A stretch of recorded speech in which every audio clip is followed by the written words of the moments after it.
우리 지난주에 2장 말씀을 보면서 예수님의 출생에 대해서 1장 후반부부터 2장까지 보면서 예수님의 출생에 대해서 말씀을 나눴습니다. 법적으로 또 법적으로 그리고 사회적으로는 누구의 아들이었죠? 요셉의 아들이라는 것을 더 초점을 두고 강조하고 있는 것이고, 즉 다윗의 가문인 요셉이다라는 거. 그리고 육체적으로는 마리아의 아들이다라는 것을 특별히 이 성경에서 보여주고 있다고 말씀을 드렸습니다. 그래서 그런데 특별히 마태복음에서는 이 다윗의 가문에서 나오는 요셉의 아들이었다라는 것을 강조하는 게 더 초점을 두고, 누가복음은 마리아에게 더 초점을 뒀다라는 것을 또한 여러분에게 말씀을 드렸어요. 그러니까 이 공관복음이라는 것은 이렇게 예수님의 한 사건을 두고 우리가 또 다양하게 볼 수도 있는 그런 부분에 대해 설명이라는 것을 또 기억해 두실 필요가 있습니다. 그리고 우리가 또 동방박사에 대해서 우리 함께 배웠는데, 동방박사가 왜 이 베들레헴에 왔죠? 쉬운 질문을 드렸죠. 네. 예수님을 찾으려고. 근데 예수님이 어디 있어? 이렇게 묻는 건 아니죠. 제가 말하는 건 누구를 찾으러 왔어요? 누구를? 유대인의 왕을.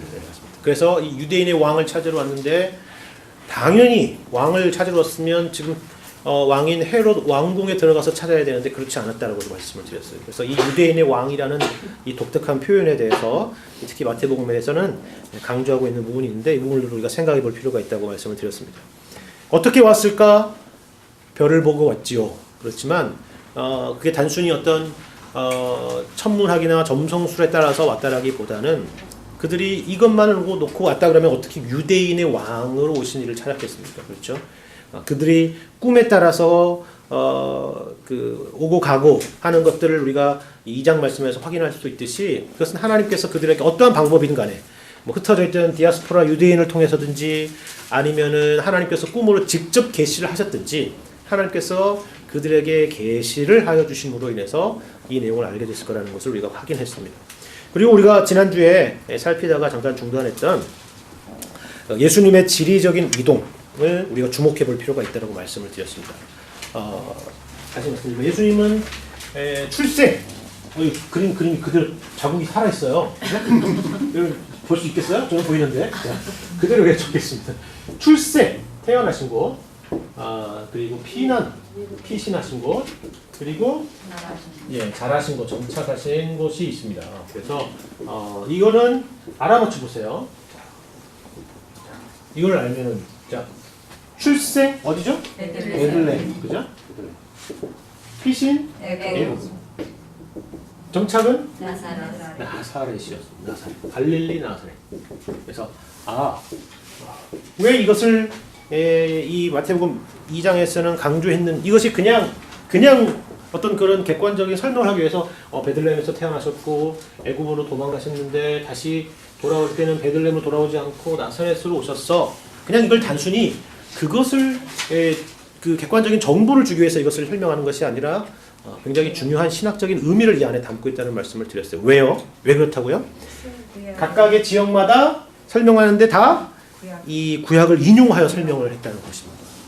즉 이것은 쉽게 말해서 구약의 메시아에 대한 성취다라는 것을 보여주기 위해서 이 지리적인 이동에 대한 설명을 하고 있는 것이라는 것입니다. 그래서 지난 시간에 이제 두 부분을 살폈고, 우리 마지막 하나예요. 그런데 예수님은 당연히 애굽으로 갔다가 다시 베들레헴으로 돌아올 수도 있었을 텐데 왜 나사렛이라는 동네로 갔느냐? 왜 이 말씀을 드리냐면, 이 나사렛이라는 동네는 구약 성경에 이 지명이 등장해요, 안 해요? 안 합니다. 안 하는데. 그러면 이거는 제가 만약에 이 마태복음을 쓰고 있는 사람이라면 구약 성경에 이것이 등장하지 않기 때문에 그냥 이거는 넘어가죠. 그냥 안 하고 설명 안 하고 넘어가도 됐을 법한데, 여러분 보세요. 2장에 이 나사렛으로 돌아온 것에 대해서 어떻게 과감하게 이야기를 하느냐면 23절 보세요. 2장 23절 마지막 절 한번 읽어보겠습니다. 시작. 나사렛에서 와서 이는 선지자로 하시는데 나사렛 사람이라 칭하리라 하시거든요. 네.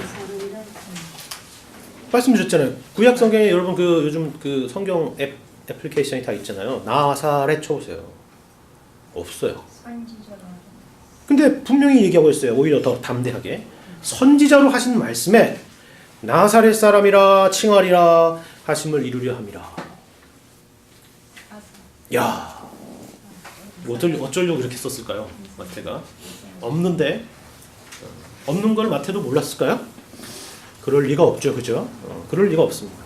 이유가 있죠. 목적이 있습니다. 왜 그러면 이 표현을 썼으며 그리고 이게 정말 구약에 없는 직접적인 이 지명에 대한 언급이 없음에도 불구하고 나사렛 사람이라 칭하리라 하는 것을 인용했던 이유는 과연 무엇이었을까를 우리가 생각해 보는 것입니다. 재밌는 것은요. 보세요. 여러분 성경을 보시면 6절도 보시고 6절에 보시면 인용되는 거죠. 선지자로 이렇게 기록된 바라고 되어 있죠. 그 다음에 15절의 말씀도 이는 주께서 선지자를 통하여 말씀하신 바라고 있고 17절에 이에 선지자 예레미야를 통하여 말씀하신 바라고 했습니다. 그렇죠? 근데 형식이 조금 달라요. 이 마지막 나사렛에 대해서. 쉽게 말하자면 오늘 하자면 이런 거죠. 뭐 누가 말했다. said, come 하고 이렇게 큰 따옴표로 설명하는 방식이에요. 앞에 세 가지는. 그런데 이 마지막에 23절에 이제 헬라어로는 호티라고 하는 게 접속사인데 이게 said, 이게 아니라 dash예요. that 이하. 이게 무슨 의미인지 아시겠어요? 어떤 차이인지? 직접 인용이라기보다는 여기서는 어떤 거냐면 간접 인용이라고도 하기 그렇고 구약 성경에서 선지자들이 예언했던 그것이 바로 이것이었습니다 라고 풀어서 설명하는 것과 같은 인용이라는 사실입니다. 무슨 말이냐면 나사렛 사람이라 칭하리라 했던 것이 바로 구약의 메시아에 대한 선지자의 예언의 내용에 직접적으로 나사렛에서 살 것이다 이런 표현은 없지만 나사렛에서 살게 된다는 것이 구약에서 선지자들이 수없이 얘기했던 내용들입니다 라는 것 같은 거예요. 어디서 그걸 볼 수 있어요? 나사렛이라는 그럼 동네가 어떤 동네라는 것을 아는 게 중요하겠죠. 나사렛이 왜 구약의 지명에 한 번도 등장하지 않았을까요? 왜요? 조금했어요? 조금해서 그렇죠. 유명한 동네가 아니니까. 베들레헴이나 뭐 또 여러분 잘 아는 도시들 얘기해 보세요. 예루살렘이나 또 헤브론이나 이런 도시가 아니고 좋은 동네였다. 좋은 동네. 그렇죠? 그러니까 예수님을 보고 우리 보통 기도할 때 그런 거죠. 나사렛 예수의 이름으로 막 얘기하고 그러잖아요. 그죠? 나사렛 예수. 근데 이게 좋은 표현이 아니었어요, 그 당시. 나사렛 예수. 여러분 그 고향이 어디세요? 이렇게 물어보면 자신 있게 얘기하는 사람 있잖아요. 예, 서울입니다. 이렇게 얘기하는 사람 있는데 고향이 어디세요? 그러면 말씀드려도 모르실 거예요. 막 이렇게 얘기하잖아요. 그 어디 있어요? 이렇게 물어보는 그런 동네 있잖아요. 우리 좀 그런 재밌는 게 한국 교회나 여기 마찬가지지만 어느 교회 다니세요? 그러면 보통 작은 교회 다니는 사람들은 교회 얘기를 잘 못해요. 그죠? 어느 교회 다니세요? 예, 동네 작은 교회 다녀요. 뭐 이렇게 얘기하잖아요. 그죠? 그런 것처럼 이 나사렛이라는 동네 이름은 동네는 그만큼 작은 동네였어요. 그래서 여러분 이 복음서를 읽어보면 예수님에 대해서 사람들이 비하하는 표현으로 뭐라고 얘기해요? 나사렛에서 무슨 선한 것이 날 수 있겠느냐라는 이야기입니다. 근데 예수님이 그 나사렛에서 잘하셨다. 나사렛 사람이라 칭함을 받을 것이다 라는 것에 대한 의미를 생각해 보세요. 그것은 단순히 어떤 그런 지명에 대한 이야기가 아니라 예수님의 이 땅에 오셔서 행하시는 그 사역의 내용들이나 그 구속의 사역의 모든 그 모습들이 이와 같으리라는 것입니다. 그 구약 선지자가 그럼 어디 있어요? 시편에 등장하기도 하고 여러분 잘 알고 있는 대표적인 것은 이사야서 53장 말씀에 등장하죠. 그렇죠? 어떻게 해요? 아무도 그를 흠모할 만한 것이 없고 귀히 여길 만한 것이 없는 풍채도 없고 그렇죠? 볼품 없는 그런 모습으로 오시리라 하는 것입니다. 그래서 이 마태는 이렇게 볼드하게 설명하는 것이에요. 나사렛 사람이라 칭하리라 하심을 이루려 하시니라. 예수님이 낮아지셔서 오셨구나 라는 것을 설명하기 위해서 이 내용을 이렇게 설명하고 있는 것입니다. 말씀하고 있는 것입니다. 자, 이렇게 우리가 지명에 대한 부분을 간단하게 살폈습니다. 우리 3장에 이제 넘어가 보도록 하겠습니다. 3장으로 넘어가면, 자, 이제 예수님께서 이제 태어나시고 나사렛에서 잘하셨어요. 그럼 우리는 상식적으로 생각할 때 그 다음 내용은 이제 뭐가 등장할 거라고 생각하세요? 예수님의 성장기가 등장하든지 누가복음처럼, 그죠?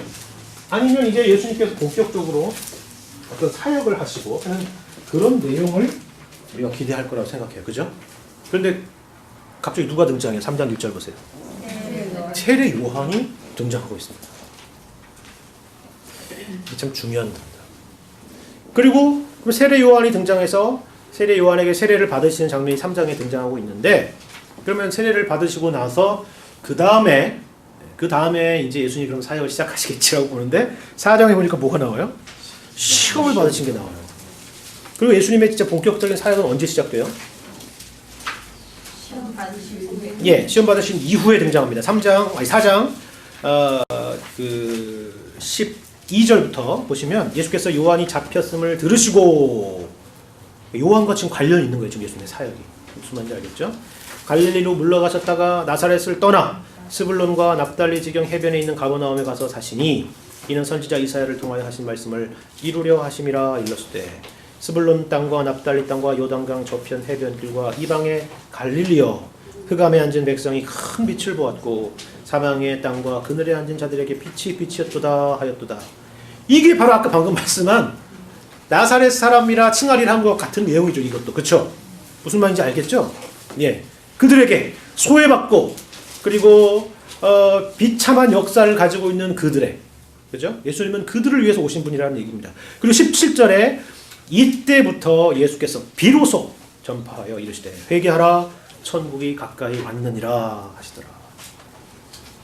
그리고 그 뒤에 이제 제자들을 부르신 장면과 그리고 우리가 잘 이제 유명한 4장 23절부터 등장하는 예수님의 이제 그 사역, 가르치고 전파하시며 병든 것을 악한 것을 고치시는 그 사역에 대한 것 사실 설명이 등장하죠. 그리고 여러분 잘 알다시피 5, 6, 7장 산상수훈독 산상설교라고 하는 5, 6, 7장은 바로 여기 나와 있는 것처럼 가르치는 사역이었고, 그렇죠? 그다음에 8장, 9장은 예수님의 10가지 이적에 대한 고치시는 장면, 악한 것을 고치시는 장면 등등 가르치고 전파하고 고치시는 그 내용이 그 뒤에 이어져 나오면서 설명되고 있는 것입니다. 지금 제가 지금 간단하게 좀 계략적인 그림을 그렸는데 우리가 중요한 것은 이거예요. 왜 예수님의 본격적인 사역에 앞서서 이 세례 요한의 등장에 대해 설명하고 있느냐를 보자. 그리고 다음 주에는 왜 예수님의 본격적인 사역에 앞서서 예수님이 시험 받으신 내용에 대한 이야기가 등장하고 있는지를 생각해 보자는 거예요. 다시 3장으로 돌아오세요. 3장 1절로. 세례 요한은 대한 인물에 대해서 우리가 생각해 보는 거예요. 이건 어떤 의도로? 왜 예수님께서 본격적인 사역을 하시기에 앞서서 세례 요한이 등장하는 이 장면을 마태는 의도적으로 이 내용을 여기다 넣었을까 하는 부분이죠. 세례 요한은 누구입니까? 그렇죠. 근데 여기 나와 있는 것처럼 그 세례 요한은 선지자라 불리는 선지자. 그죠? 자, 구약의 가장 마지막 선지자가 누구예요? 구약에서는 말라기. 그렇잖아요. 말라기 끝말장이에요. 그죠? 아니죠. 말라기 말씨가 끝말자라 그러면 안 되죠. 그죠? 절대 그래서 말라기가 놀라겠네 지금. 말라기의 마지막은 그 우리가 그 창세기 출애굽기처럼 기록할 기자죠. 이름은 말라고. 아니죠. 제가 재밌는 말씀을 드렸지만 그래도 우리가 기억하기 쉽게 마지막 끝말자 말라기구나 이렇게 생각하시면 돼요. 그죠? 오늘 말씀을 보세요. 여기 나와 있는 근데 이 신약 선지자가 그렇게 해서 끝나가지고 이 400년 동안 그 이후에 말라기 이후에 400년 동안은 선지자가 이스라엘 땅에 존재하지 않았었습니다. 그죠? 그리고 나서 등장하는 선지자가 누구예요? 자, 우리 세례 요한입니다. 세례 요한. 근데 세례 요한 잘 보세요. 이 세례 요한이 그러면 왜 여기서 등장하고 있는가를 우리가 생각해 볼 필요가 있습니다. 예수님의 본격적인 등장에 앞서서 세례 요한이 먼저 등장하는 이유, 오늘 말씀을 보시면 여러분 그 이유를 한번 찾아볼 수가 있을 거예요. 그때 세례 요한이 이르러 유대 광야에서 전파하여 말하되 회개하라 천국이 가까이 왔느니라 하였으니 그는 선지자 이사야를 통하여 말씀하신 자라. 일렀으되 광야에 외치는 자의 소리가 있어 이르되 너희는 주의 길을 준비하라 그가 오실 길을 곧게 하라 하였느니라. 지금 누구의? 이사야에 대한 이야기를 하고 있어요. 그렇죠? 그리고 4절을 보세요. 이 요한은 낙타털 옷을 입고 허리에 가죽띠를 띠고 음식은 메뚜기와 석청이었더라. 이게 무슨 말이에요? 이거 누구예요? 와일드맨. 예. 야, 참 낙타털 옷을 얼마나 멋있었을까. 이런 얘기 하는 것도 아니고, 그죠? 그리고 허리에 가죽띠를 띠고 음식은 메뚜기와 석청이었더라. 이게 무슨 세례 요한은 참 이 검역한 생활을 했나 보다. 이런 걸 얘기하려고 하는 것도 아닐 거예요. 지금 누구를 연상시키려는 거예요. 이런 복장을 가지고 이렇게 활동했던 구약 시대의 선지자가 있었다는 거죠. 누굴까요? 이사야 말고 엘리야. 그죠? 엘리야. 열왕기하에 보면 그 나와있죠. 열왕기하 1장 8절에 보시면 찾을 시간이 없겠지만 열왕기 1장 8절에 보면 이 복장이 등장하는 거죠. 그런데 이 엘리야가 예수님이 오시기에 앞서 이 메시아가 나타나기에 앞서 등장할 것이다 라고 예언한 사람이 있어요. 그게 누구예요? 그게 말라기입니다. 그죠? 말라기는 찾기가 쉬워요. 이 구약과 신약이 큰 시간의 차이가 있지만 성경책에서는 앞장만 넘기면 돼요. 마태복음에서 뒤로 몇 장만 뒤로 넘기면 말라기 4장이 있습니다. 말라기 4장. 자, 말라기 4장 5절 보세요. 말라기 4장 5절 6절 한번 읽어보세요. 5절 시작. 보라 여호와의 크고 두려운 날이 이르기 전에 내가 선지자 엘리야를 너희에게 보내리니 그가 아버지의 마음을 자녀에게로 돌이키게 하고 자녀들의 마음을 그들의 아버지에게로 돌이키게 하리라. 돌이키지 아니하면 두렵건대 내가 와서 저주로 그 땅을 치리라. 말라기예요. 자, 지금 선지자가 지금 누구 등장했어요? 이사야, 엘리야, 말라기. 그죠? 자, 세례 요한이 등장하는 것은 세례 요한이 어떤 탁월한 인물이거나 그가 어떤 훌륭한 사역을 해서 여기에 등장하는 것이 아니라 세례 요한은 지금 예수님의 본격적인 오심과 사역, 즉 다시 말씀드려서 신약이 시작되기에 앞서 다시 한번 구약에서 이야기됐던 그 메시아에 대한 이야기, 그 메시지들을 다시 한번 정리하고 요약하는, 쉽게 말해서 구약에서 이 예수님의 오심에 대한 이야기를 다시 한번 그들에게 확인시켜서 넘어가고자 하는 그런 의도를 우리가 여기서 볼 수가 있는 것입니다. 여기에 또 한 명의 인물을 우리가 생각해 볼 수가 있어요. 그건 이것입니다. 세례 요한이 전파한 내용입니다. 회개하라 천국이 가까이 왔느니라 했습니다. 8장, 마태복음 8장을 한번 보세요.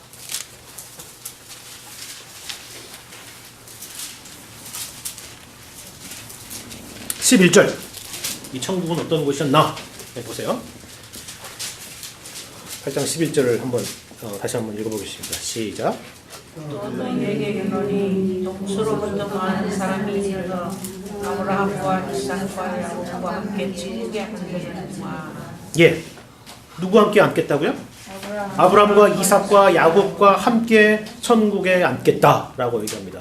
그러니까 천국은 어떤 인물과 지금 연관이 되고 있어요? 지금 아브라함과 이삭과 야곱과 연관이 되어 있어요. 자, 이제 지금 구약을 지금 세례 요한이 지금 구약을 어떻게 다 지금 세례 요한이라는 인물 하나로 구약을 지금 어떻게 다 정리하고 있는지를 보는 거예요. 아브라함과 이삭과 야곱, 그리고 선지자들이 대망하였던 그 메시아, 바로 그 메시아가 예수 그리스도다라는 것을 설명하기 위해서 말씀하고 있는 것입니다. 여러분, 아브라함은 어떤 약속을 받았어요? 나라에 대한 약속을 받았죠. 내가 너로 큰 민족을 이루게 하리라. 아브라함한테 왜 이런 약속을 주셨어요? 아브라함이 뭘 했기 때문에 하나님께서 이런 아브라함에게 창세기 12장에 1절과 2절에 나와 있는 이 아브라함에게 주신 약속을 주셨습니까? 아브라함이 하나님께 뭘 잘 보였어요? 믿음을 잘 보였나요? 이삭을 바친 사건이 창세기 11장에 등장하나요? 아니죠. 네? 하나님이 택하셨기 때문에 이유가 없어요. 이게 바로 하나님의 택하심입니다. 아브라함을 본토 친척 아비 집에서 불러내신 겁니다. 11장에 무슨 사건이 있어요? 아세요? 바벨탑 사건이 있어요. 바벨탑 사건 이전에는 무슨 사건이 있었는지 아세요? 노아의 홍수 사건이 있습니다. 왜 노아의 홍수 사건까지 이르렀죠? 인간이 타락하고 부패하여서 하나님이 진노하실 수밖에 없는 상황인 것을 보여주신 거예요. 자, 그러면 노아로부터 그럼 새로 시작하자. 우리 그런 거 있잖아요. 리셋하는 것처럼. 좋다. 그러면 그 인간들 싹 쓸어버리고 노아, 너부터 다시 한번 시작해보자. 그래서 시작했어요. 어땠어요? 그 뒤에 바벨탑을 쌓고 있어요. 인간이 본질적인 부패성을 보여주는 거죠. 그리고 나서 하나님께서 그럼에도 불구하고 포기하지 않으시고 어떻게 하셨다고요? 아브라함을 불러내셨습니다. 그리고 그에게 이 약속을 주셨습니다. 그렇죠? 이제 뒤에 가서 아브라함에 대한 설명을 다시 하겠지만 아브라함에게 주신 유업이 이삭과 야곱에게 이어졌습니다. 그러나 여러분 이스라엘 역사 가운데 보듯이 하나님께서 그들을 정말 그 언약하신 대로 그들을 애굽에서 불러내어서 그들에게 언약을 체결하시고 또 그들에게 율법을 주어 지키게 하셨지만 이스라엘 백성은 성공했습니까? 실패했습니까? 실패했죠. 수많은 선지자들을 보내어서 회개하라 돌이키라 하였지만 돌이키지 않았습니다. 자, 그래서 그러면 그들에게는 아무런 소망이 없나 절망했는가? 그랬더니 이 선지자 이사야를 통하여 말씀하신 바에 대해서 이사야서가 66장까지 있지만 이 말씀을 여러분이 보시면은 이제 예수님께서 여러분 선지서를 보시면 그런 심판에 대한 내용이 등장하지만 하나님께서 그들을 구원하시겠다라는 그런 메시지를 우리가 볼 수가 있습니다. 자, 이사야서 한번 40장을 보세요. 이 말씀이 등장하고 있는 것은 이사야 40장인데요. 이사야 40장 구약성경 1014페이지 1014페이지 이사야 40장을 보세요.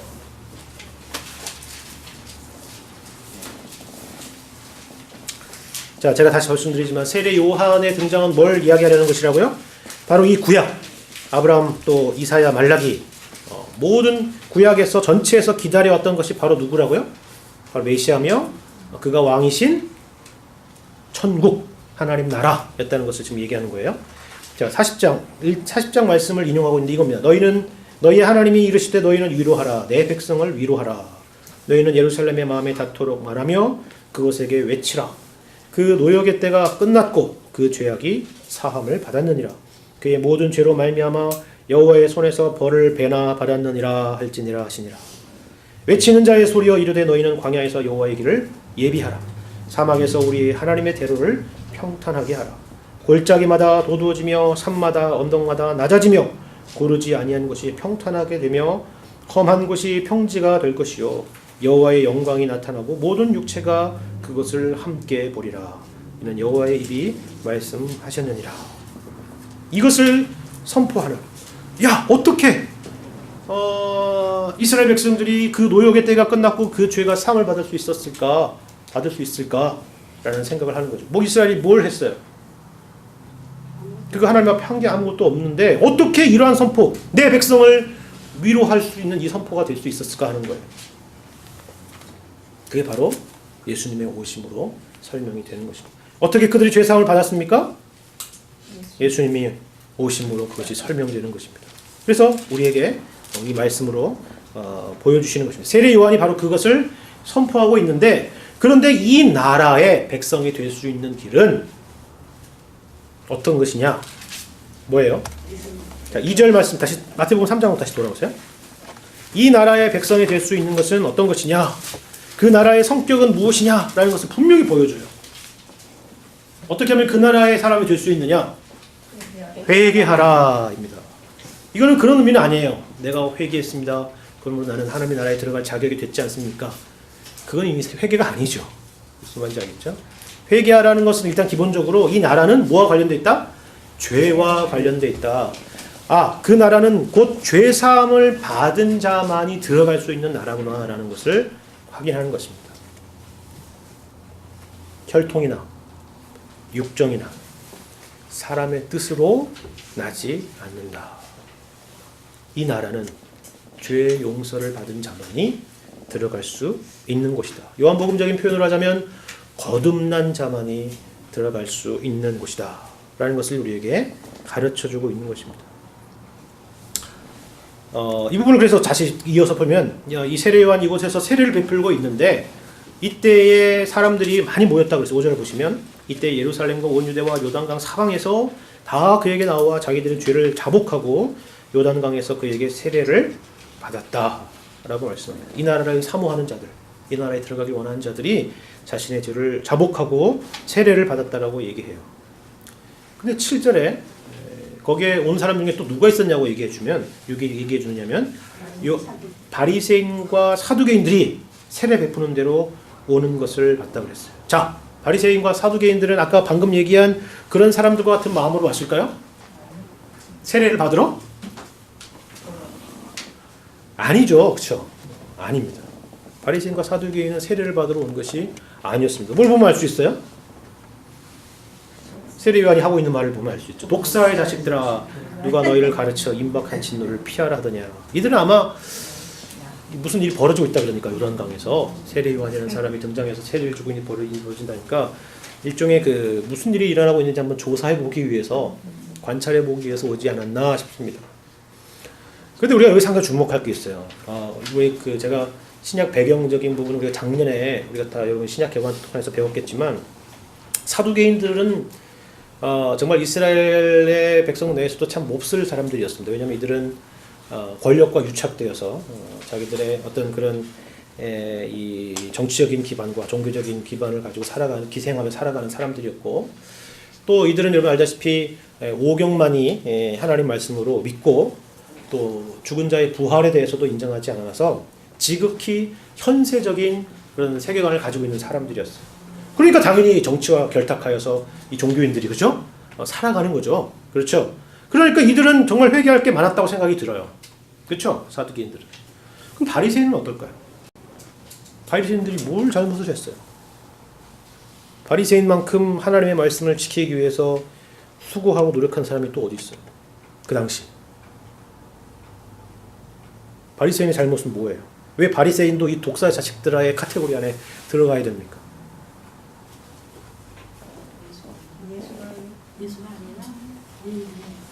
네. 그렇죠. 네. 바리새인들은 하나님의 다시 말씀드리지만 바리새인들은 자기의의 대표적인 사람들이죠, 그죠? 하나님의 요구 수준이 는 어디예요? 하나님의 요구 수준은 내가 거룩하니 너희는 거룩하라, 그죠? 하나님의 요구 수준은 흠도 점도 없는 거죠. 우리의 심장과 폐부를 달아보시는 그 하나님의 저울 앞에 설 수 있는 사람이 어디 있어요? 그렇죠? 바리새인은요, 그 기준을 자기 수준으로 낮췄어요. 그리고 거기서 마음의 안심을 갖는 겁니다. 생각해 보세요. 어떤 종교적인 행위와 열심을 계속 갖는 것은 그 마음의 기쁨이 없이 어떤 의미에서 어떤 걸까요? 그걸 스스로 증명해 주는 거죠. 사실은 자기 기준이라는 것을. 그게 하나님의 기준이 아니라. 무슨 말인지 알겠죠? 그래서 이 바리새인도 결국은 근데 문제는 바리새인이 본인만 그렇게 할 뿐 아니라 또 다른 사람들에게 그렇게 가르치고 있었습니다. 그렇죠? 그래서 바리새인의 죄를 이렇게 지적하는 것이라고 알 수가 있습니다. 그럼 우리가 여기 본문에서 또 하나 더 살펴볼 것은 그 다음에 내용을 보면 알 수 있어요. 이들이 가지고 있었던 또 하나의 문제들은 뭐가 있었느냐? 8절, 그러므로 회개에 합당한 열매를 맺고 9절, 속으로 아브라함이 우리 조상이라고 생각하지 말라. 내가 너희에게 이르노니 하나님이 능히 이 돌들로도 아브라함의 자손이 되게 하시리라. 이들이 가졌던 오해 중에 또 오해가 뭐가 있었어요? 회개하지 않는 이유 중에 자기가 아브라함의 자손이다, 아브라함이 우리의 조상이다 라는 그 생각이 강하게 자리 잡혔기 때문이라고 말씀드렸어요. 왜 그런 생각이 강하게 자리 잡혔을까요? 아브라함과 그의 후손에 대한 약속을 했으니까, 그죠? 그러니까 아브라함의 혈통적인 후손인 이스라엘 백성들이, 특히 여기 이 종교 지도자들이 당연히 그러한 마음으로 그 마음에 그 자신을 가졌던 것은 당연한 것이겠죠. 그래서 성경을 보면 우리가 이제 이 부분을 이제 여러분이 아브라함이라는 인물을 어떻게 이해해야 되는 것에서 이것은 아주 신약 성경의 정말 중요한 주제예요. 복음서도 그렇고 여러분 이 바울 서신에도 그렇습니다. 아브라함은 과연 어떠한 인물인가? 누가 진정한 그러면 아브라함의 자손인가에 대한 질문입니다. 보세요. 여러분 아브라함의 누가 자손이에요? 물론 혈통적으로는 누가 아브라함의 자손이에요? 이스라엘이죠, 그렇죠? 그러니까 당연히 사마리아 사람들을 완전히 완전 룩다운했죠. 왜요? 피가 섞였으니까. 아브라함의 고유 혈통, 아브라함의 고유 DNA의 퍼센테이지가 떨어지니까. 이해가 돼요? 그래서 당연히 자기들은 아브라함의 후손, 혈통적인 후손이라는 그런 자랑이 있었다는 것이죠. 그러나 여러분이 생각해야 될 것은 이 아브라함이 그런 혈통적인 차원의 그 조상으로서 또 그의 후손으로서 성경에서 설명하는 그런 그 강조인가라는 점을 생각해 볼 필요가 있어요. 그래요? 아브라함을 어떻게 이해해야 돼요? 요한복음 8장을 보세요. 이건 아주 중요한 주제이니까. 여러분 아브라함의 자손이에요? 아니에요? 아브라함의 자손이에요. 정말요? 네. 뭐 우리 답을 다 알고 있으면서 확인해야 되는 거예요. 그죠? 자, 요한복음 8장을 보시면 여러분 잘 알고 있는 말씀입니다. 31절. 그렇죠? 자, 그러므로 예수께서 자기를 믿은 유대인들에게 이르시되 너희가 내 말에 거하면 참으로 내 제자가 되고 진리를 알지니 진리가 너희를 자유롭게 하리라. 예수께서 너희를 자유롭게 한다. 자유롭게 한다는 것은 free from what이잖아요. 그죠?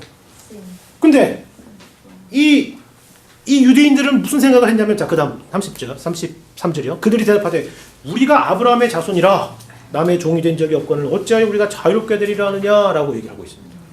그러니까 예수님은 저들을 해방시키러 자유시키러 왔는데 이 유대인들은 어떻게 생각한다고요?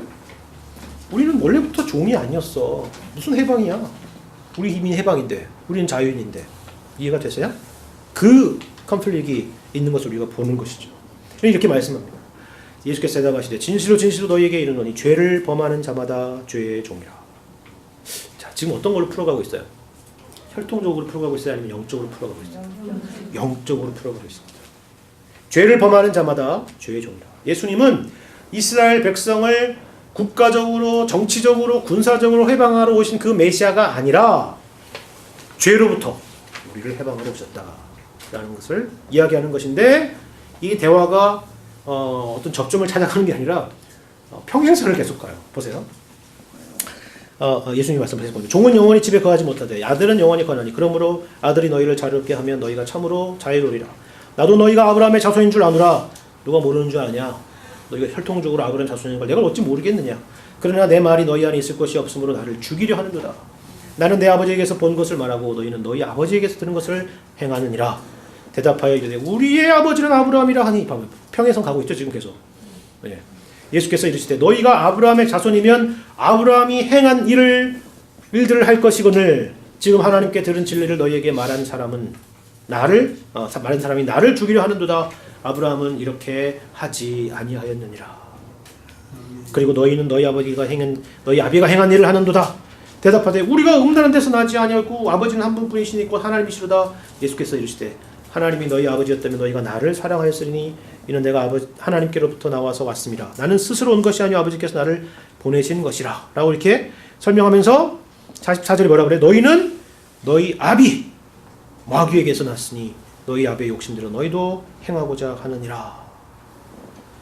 유대인들이 그렇군요. 가슴을 치면서 그렇습니다. 우리가 죄인입니다 라고 했을까요? 아니죠. 죽이려고 했죠. 그죠?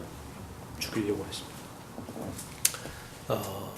이 아브라함에 대한 예수님의 설명과 유대인들의 이해가 어떻게 지금 차이가 있는지 여러분 보시고 로마서 3장을 보시면 이것에 대한 또 설명이 등장하고 있는데 한번 보세요. 이 아브라함의 인물은 어떤 인물이냐? 이 구원을 설명하는 데 있어서 아브라함은 계속 등장하는 인물입니다. 그렇죠? 로마서 3장. 로마서 3장과 로마서 4장이 다 또 이 아브라함에 대한 이야기에 대한 설명인데, 특별히 4장을 보시면 아브라함에 대한 설명이 등장하는데 4장을 보시기 바랍니다. 그런즉 육신으로 4장 1절부터 그런즉 육신으로 우리 조상인 아브라함이 무엇을 얻었다 하리요? 만일 아브라함이 행위로서 의롭다 하심을 받았으면, 아까 그랬잖아요. 아브라함이 어떻게 이런 약속과 유업을 받을 수 있었느냐라고 했는데, 그렇죠. 하나님의 택함. 즉 아브라함이 어떤 일을 행하기 전에, 그죠? 하나님이 은혜로 주신 것이죠. 아브라함이 행위로서 의롭다 하심을 받았으면 자랑할 것이 있었겠지만 하나님 앞에서는 없느니라. 성경이 무엇을 말하느냐? 아브라함이 하나님을 믿음에 그것이 그에게 의로 여겨진 바 되었느니라. 여러분, 성경에서 믿음이라는 것은 여러 설명으로 등장하지만 특별히 여기 로마서에서 믿음이라는 것은 뭐와 대조적인 표현으로 계속 등장하는가 여러분 주목하셔야 돼요. 행위와 대조적인 표현입니다. 아시겠죠?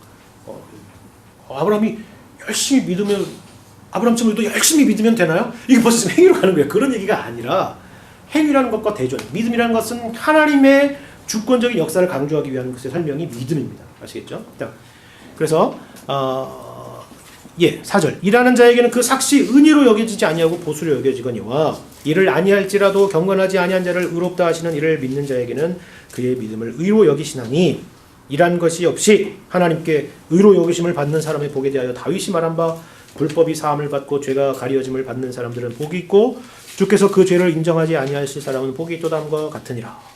그런즉 이 복이 할례자에게냐 혹은 무할례자에게도냐? 우리가 말하기를 아브라함에게는 그 믿음이 의로 여겨졌다 하노라. 그런즉 그것이 어떻게 여겨졌느냐? 할례시냐 무할례시냐? 할례시가 아니요 무할례시냐. 이게 무슨 말이냐면 아브라함이 할례를 받게 된 것은 하나님께서 그를 의롭다 여기신 것 이전이라는 걸 이유라는 거예요. 아니, 할례를 받은 것은 하나님이 그를 의롭다 여긴 이후예요. 이후. 그러니까 할례를 받아서 그가 의롭다함을 받은 게 아니라 이미 하나님은 그를 의롭다 여기셨고 할례는 그 다음에 있었다는 거예요. 이해가 되시죠? 아브라함을 왜 등장시킨다고요? 아브라함의 어떤 행위나 아브라함의 어떤 그런 혈통적인 것이나 그것을 등장하는 것이 아니라 아브라함은 어떤 것의 표상이라고요? 택한 백성, 믿음의 표상인 거예요. 아브라함의 믿음을 본받자 이게 아니라 무슨 말인지 알겠죠? 걸기대 하지 마시고 아브라함의 믿음을 본받자라는 것은 뭐냐면 그 하나님 앞에 우리가 부복하자는 거예요. 아시겠어요? 하나님이 아브라함을 부르셔서 그의 인생 가운데 수많은 우여곡절과 넘어짐과 그리고 아브라함의 인생에 자랑할 게 뭐가 있겠어요. 그죠? 그런 가운데서도 어디까지 갔다는 거예요? 하나님을 철저하게 믿는 창세기 22장에 심지어는 자식 이삭을 바칠 정도로 뭐 기쁘고 좋은 일이라고 이삭을 바치러 갔겠어요. 그죠?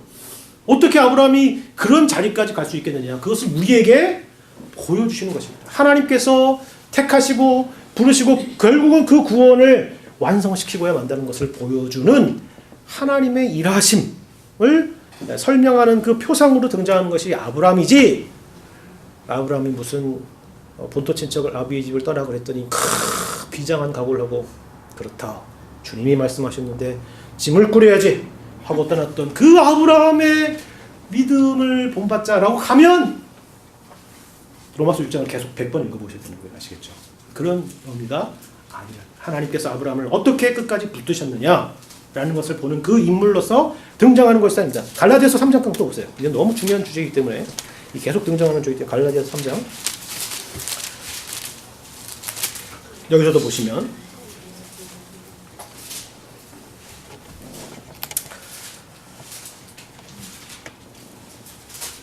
자 3장 보세요. 3장 어디 있죠? 네, 6절부터 등장하죠. 그렇죠? 어떤 맥락에서 아브라함을 등장시키는가를 설명하기 위해서는 1절부터 보시면 좋아요. 어리석도다 갈라디아 사람들아. 갈라디아 사람들은요 유대인이에요? 주로 이방인이에요? 이방인이에요. 여기서 나오는 이방인들이에요. 이방인들이 이제 예수님을 믿게 된 거예요. 누가 복음을 전했겠어요? 처음에 바울이 전했겠죠. 그리고 나서 바울이 가고 난 다음에는 또 누군가 그들에게 가르쳤겠죠. 그들을 가르친 사람은 바울 같은 유대인만 있었던 것이 아니라 그렇지 않은 유대인들도 있었을 거라고 생각이 들어요. 그죠? 유대인들이 가르쳤으니까. 근데 그들이 어떤 것에 미혹이 되었느냐면 갈라디아 사람들은 좋다. 하나님이 구원하셨는데 그 구원이 사실은 네가 열심히 주님께서 말씀하신 바를 순종하고 행하지 않냐면 받은 구원이라는 것도 사실 좀 담보되기는 어려울 것 같다. 그리고 너도 일단 유대인으로 개종하고 나서 그리고 기독교인이 돼야 돼. 할례도 받고 우리가 지키는 여러 절기들도 지켜야 돼.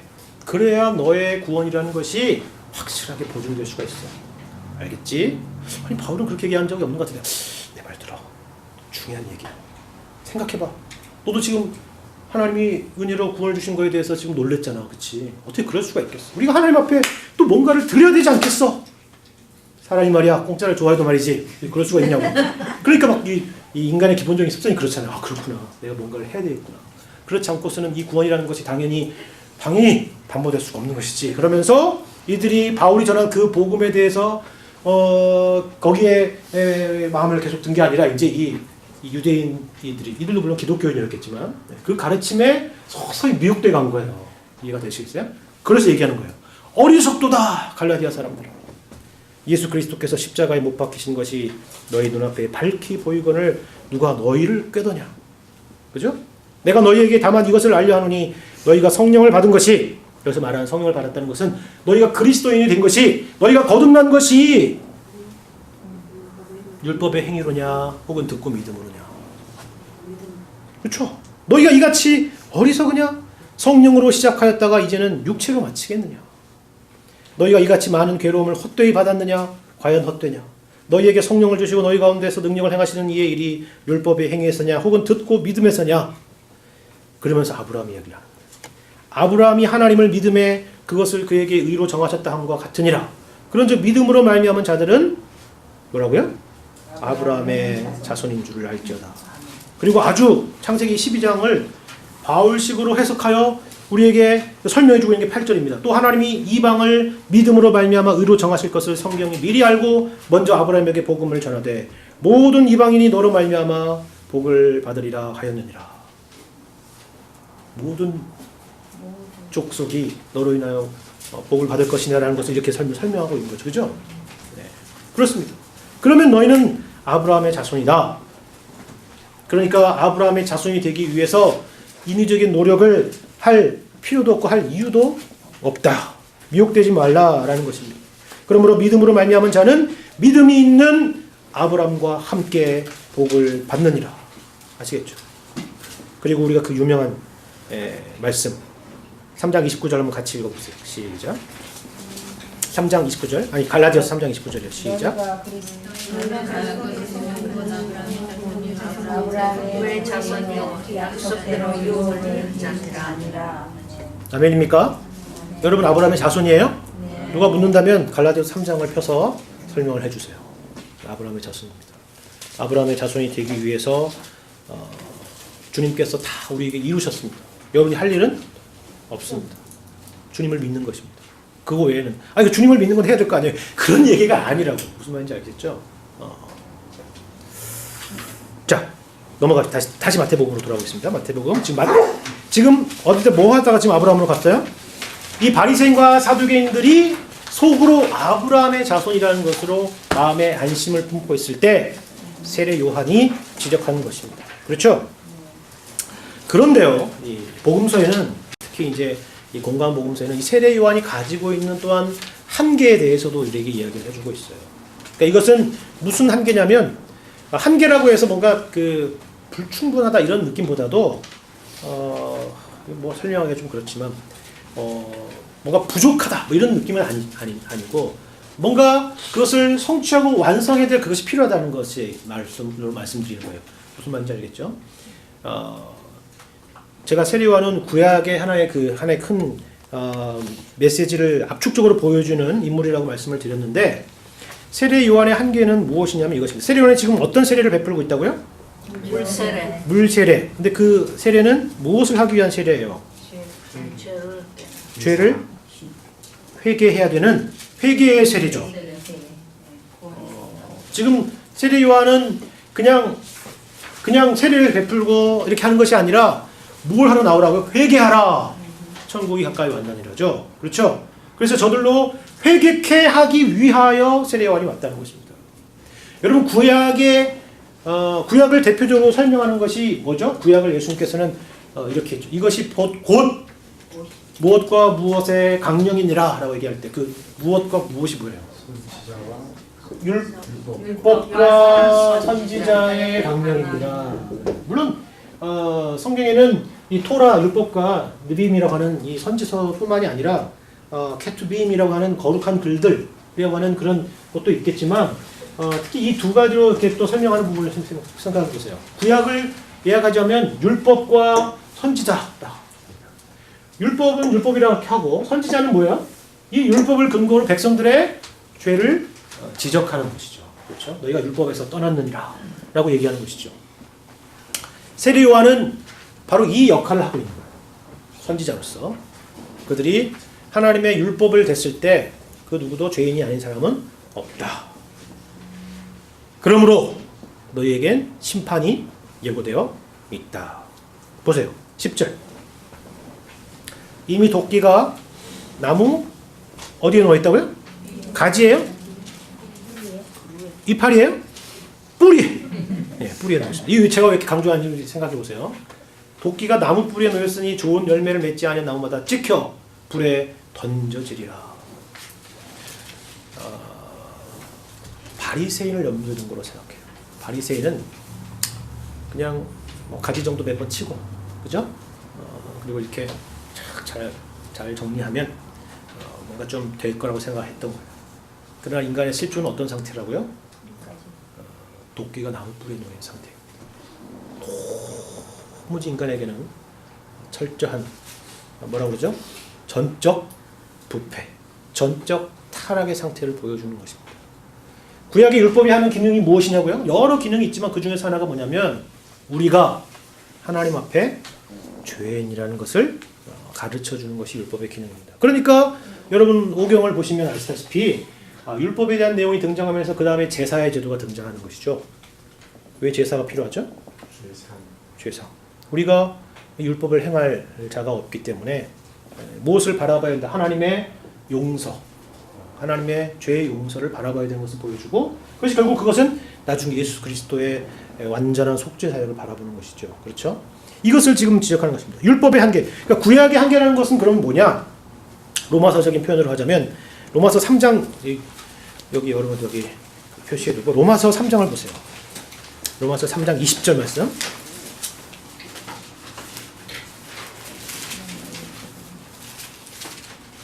율법이 가지고 있는 한계가 있어요.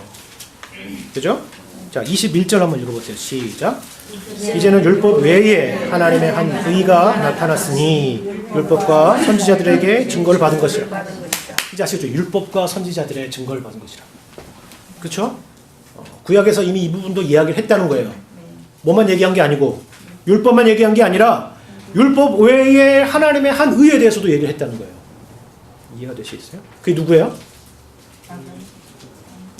율법의 하나님의 한 의. 예수님이죠. 그러니까 지금 세례 요한은 세례 요한이 가지고 있는 한계라고 할까? 한계라는 표현은 좀 그렇지만 어쨌건 지금 율법이에요. 그 세례 요한은.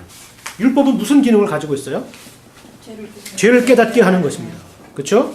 자, 20절 그 앞에 있는 20절 보면 알 수 있어요. 19절부터 읽어볼까요? 시작.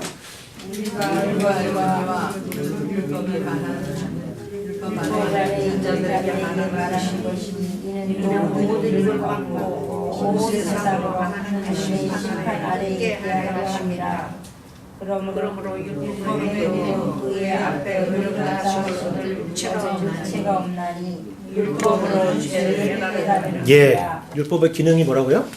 죄를 깨닫는 것입니다.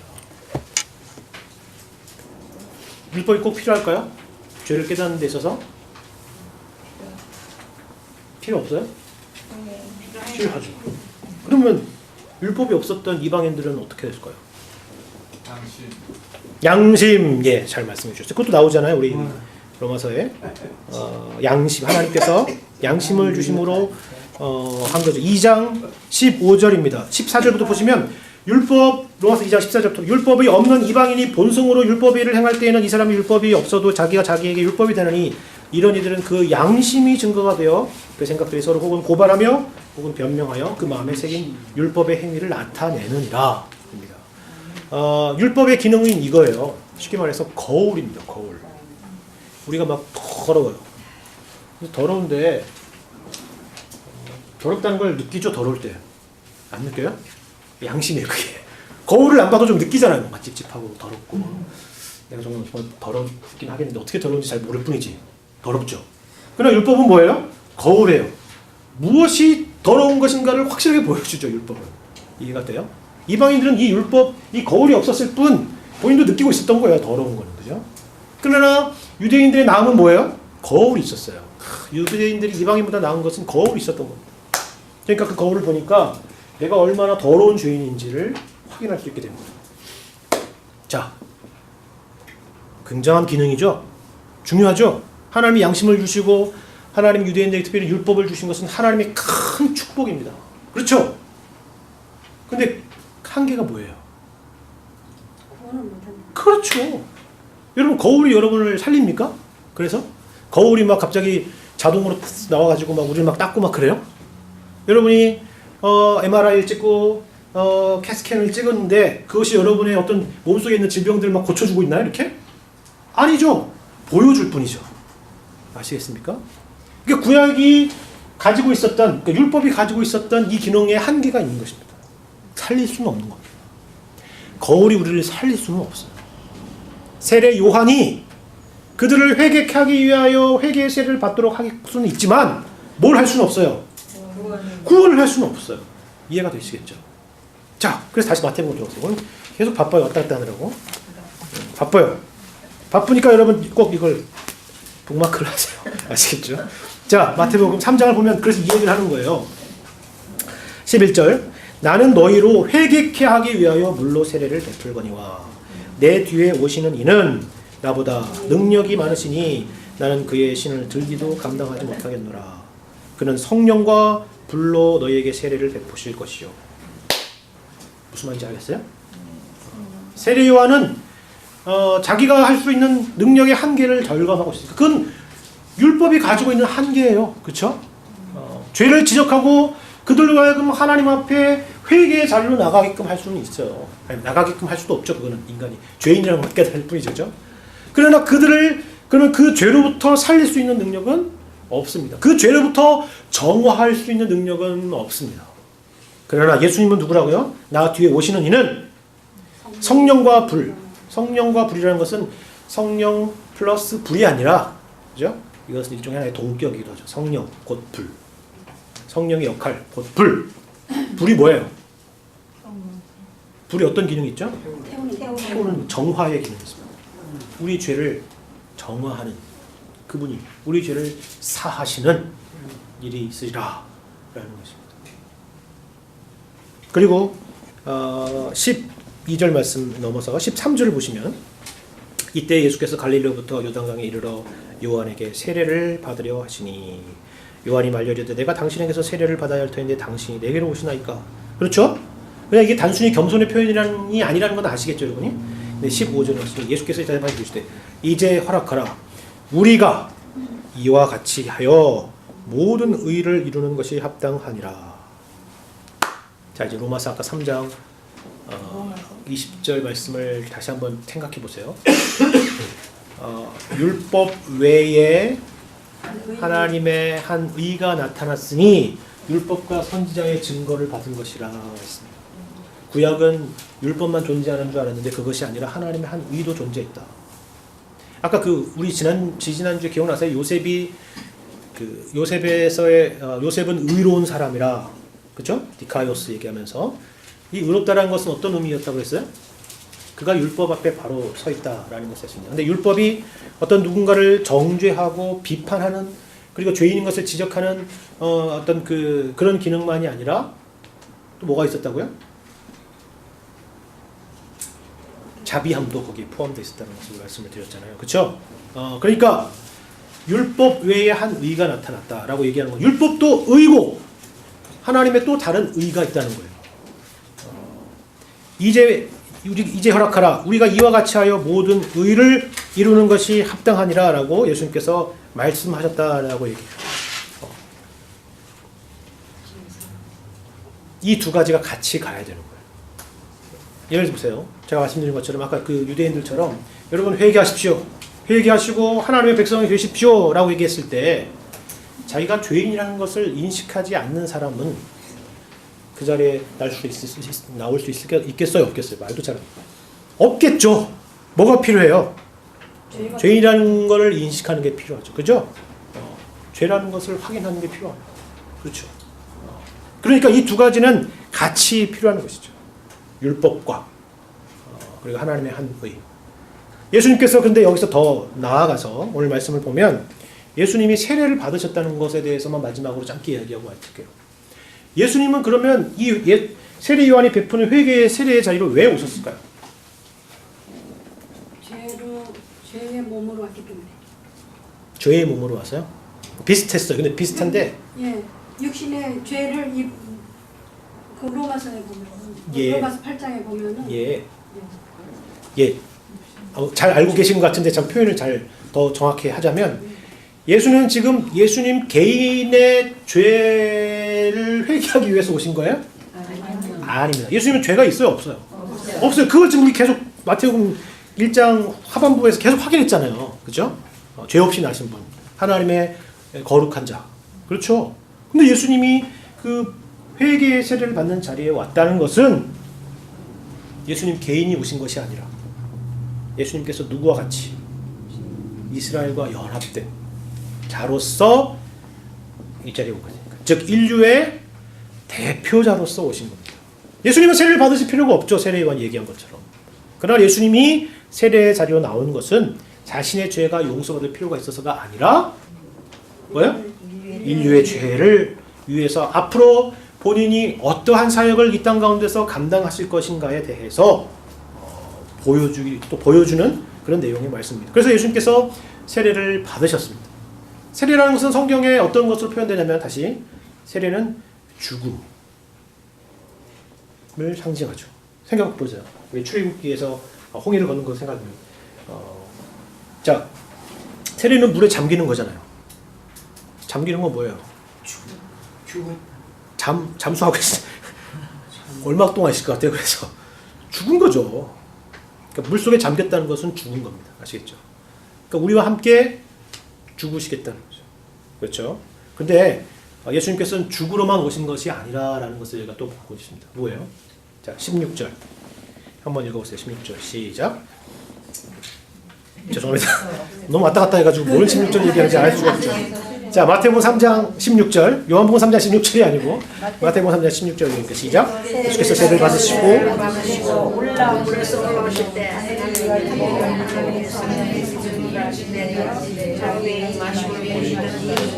아멘. 그죠? 뭐가 나와요? 세례를 받으시고 곧 물에서 올라오실세. 당연히 세례를 받고 나서 물에서 당연히 올라오죠. 그런 얘기가 아니잖아요. 어떤 강조인지 아시겠어요? 예수님은 우리를 위하여 죽으시러 오셨을 뿐만 아니라 또 우리와 함께 살기 위해서 오셨습니다. 그래서 마태복음에는 후반부에 뭐가 나와요? 예수님의 죽으심, 그리고 부활하심, 승천하심. 근데 그것이 예수님은 그런 일을 하셨군요라는 차원에서 있는 것이 아니라 우리와 그 운명을 함께 묶으셔서 그 일을 행하셨다는 사실이 오늘 말씀을 통해서 확인되는 것입니다. 에베소서 우리가 말씀에서도